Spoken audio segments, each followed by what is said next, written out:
soutien inconditionnel aux forces de l'ordre et le soutien inconditionnel à l'État israélien, vous avez visiblement fait votre choix. Vous d'habitude si rapide à communiquer, vous étiez bien discret lorsque nos gendarmes français, pourtant sous statut diplomatique, ont été interpellés par des policiers israéliens dans le domaine de l'Éléona, en Palestine occupée. Vous vous prétendez patriote, mais vous laissez Israël piétiner la souveraineté française, car c'est toute la France qui est humiliée quand un de nos gendarmes est mis face contre terre par une police étrangère.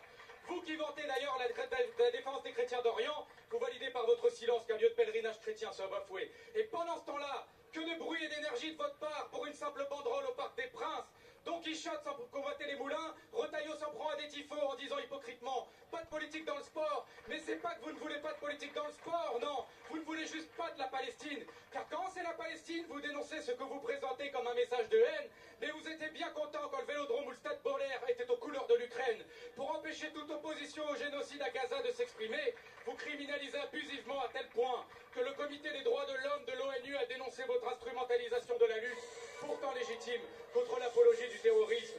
Vous épuisez l'appareil policier et judiciaire contre des gens seulement coupables d'apologie du droit international.